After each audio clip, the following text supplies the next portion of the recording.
Hello, my name is Emmanuel. Today's date is August 17, 2025. This course is FTE 217, Modern Sporting Rifles. Today, I'll be walking you through the 4 parts of this assignment. I will begin with the trigger work. Then moving on into the inspection of the AR platform, we'll be checking safety systems and the disconnector. And then finally, I will be discussing what I believe are the easiest and most difficult aspects of making repairs and alterations to the AR. First things first, I will be using my AR platform, but first, before we do that, we're gonna go ahead and clear this rifle, make sure there's no live ammunition. So first step is make sure your selector switch is on safe. I don't know if you can see that clearly there. Then we're going to remove any source of ammunition, that being the magazine. Then I'm going to point my weapon in a safe direction. I'm going to pull the bolt, lock the bolt back here. I'm going to visually and physically inspect the chamber. Okay, I don't see any rounds in there. I don't feel for any rounds in there. Alrighty, so this weapon is cleared. Alright, I'm going to release my bolt. Perfect. First, let's start with the trigger work. The trigger work becomes necessary when the trigger shows signs of excessive creep, grip, or an inconsistent break. These issues can negatively impact accuracy and shooter confidence. A heavy or rough trigger pull can also cause shooter fatigue over time, which makes precision shooting harder.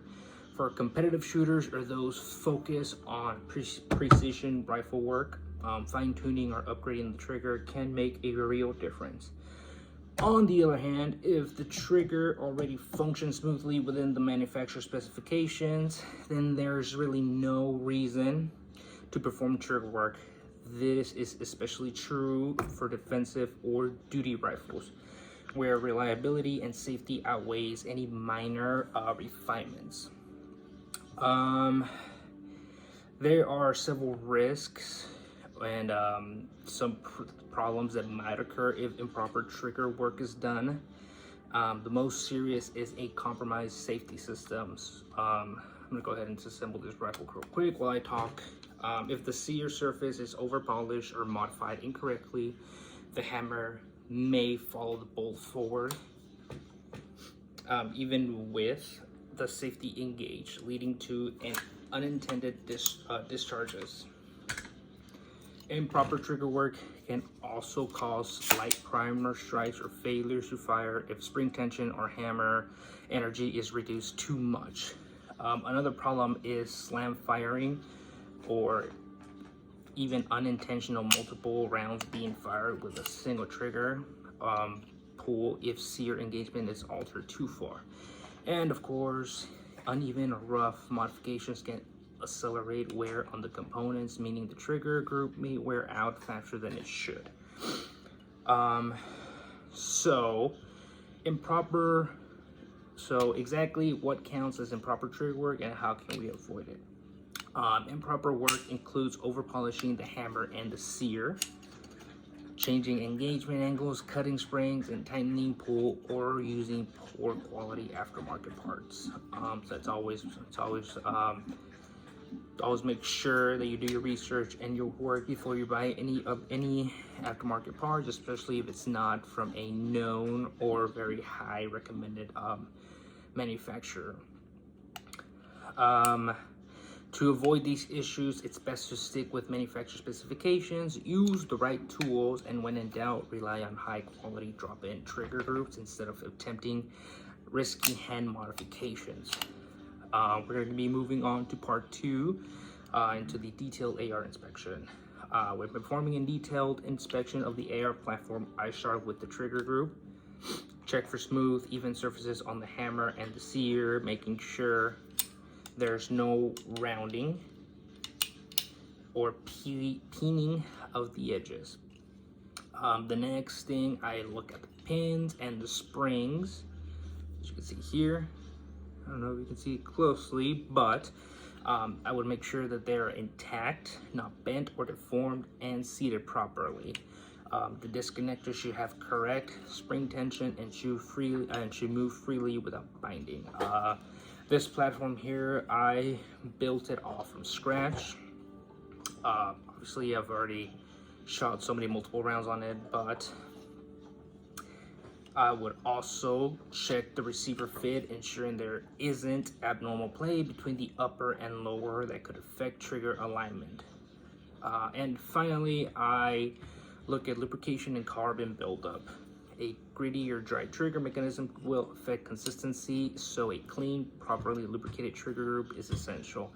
So what I usually do whenever I'm done firing or utilizing this rifle, I always do a full clean or a full deep clean, meaning I will take the rifle apart piece by piece.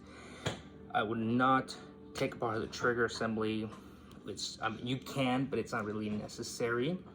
A little bit of Q-tips should do just the trick. You can also use an air can if needed.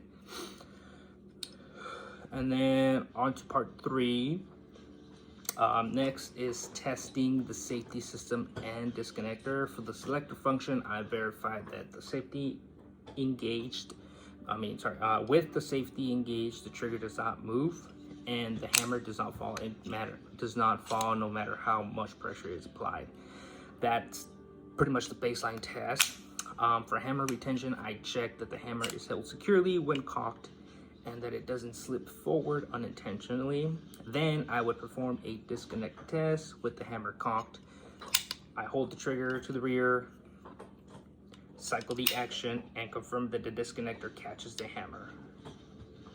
When I slowly release the trigger, I should feel and hear the hammer transfer smoothly back from the disconnector to the sear, as so, like this. Boom. Finally, I check for hammer follow by cycling the action quickly. The hammer should remain cocked and not ride the bolt forward. If it does, this is a sign of improper engagement and a dangerous condition. And then lastly, we'll talk about what I believe is the easiest, most difficult aspects of making repairs and alterations to the AR platform. To me, the easiest jobs are the modular parts that were designed for the service use. So that means replacing a trigger group with a drop-in unit, swapping out a pistol grip, changing the stock, replacing the safety selector are all pretty much straightforward tasks. They require only basic tools and like punches and screwdrivers, and they are low-risk jobs where it's hard to make a catastrophic mistake. The most difficult task that I believe, the tasks that I believe are the most difficult are mostly precision jobs. So that means like trigger work that involves hand stoning or changing sear engagement surfaces is one of the riskiest. Barrel installation and head spacing is also fall into the difficult category because they require specialized tools such as torque wrenches, barrel nut wrenches, and headspace gauges. These jobs demand not only technical skills but also precision, because getting them wrong can compromise both reliability and safety. So it's always do your research before you decide to fully build an AR.